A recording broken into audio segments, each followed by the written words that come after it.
औज़ुबिल्लाहि मिनश्शैतानिर्रजीम बिस्मिल्लाहिर्रहमानिर्रहीम। अस्सलामुअलैकुम। जी दोस्तों, आज हम आपके लिए लाए हैं एक ऐसा नुस्खा जिससे आप अपने दांतों और मसूड़ों को बहुत ज़्यादा मज़बूत और साफ़ सुथरा रख सकते हैं। जी दोस्तों, बहुत सारे ऐसे लोग हैं जो पान, सिगरेट, सुपारी, गुटखा वगैरह खाते हैं और उनके दांत नहायत ही कमज़ोर और गंदे हो जाते हैं और उनके मसूड़े भी फूल जाते हैं और उनमें से खून आना शुरू हो जाता है।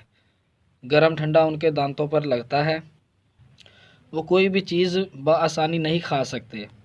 इस वीडियो में आपको बहुत सारे फ़ायदे मिलेंगे नुस्खे से। जी नाज़रीन, आपसे गुजारिश है कि आप हमारे इस चैनल को सब्सक्राइब करें और इस वीडियो को ज़्यादा से ज़्यादा शेयर करें और बेल आइकन को प्रेस कर दें ताकि हमारी आने वाली वीडियो आप तक बआसानी पहुंच सके। नाज़रीन, सिरके के अंदर सल्फ्यूरिक एसिड बहुत ज़्यादा मिकदार में पाया जाता है जो दांतों की तह तक जाकर इसमें से गंदा खून बाहर निकालता है और मसूड़ों को साफ़ करता है। दोस्तों, इस नुस्खे के लिए आपको सिरका चाहिए, जैसा कि ये देखें, ये सिरका है। आपको सिरका चाहिए और शहद, इन दोनों को आपने मिक्स करना है और मिक्स करने के बाद सुबह सुबह इसकी कुल्लियाँ करनी है।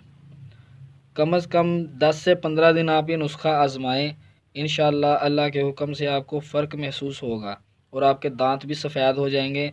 बहुत सारे लोग सिरके का इस्तेमाल छोड़ गए हैं, इसमें बहुत ज़्यादा फ़ायदा है दांतों के लिए, मसूड़ों के लिए। मसूड़े मज़बूत होते हैं। नाज़रीन, अपनी कीमती राय कमेंट्स में पास करें और हमारी इस वीडियो को ज़्यादा से ज़्यादा शेयर करें।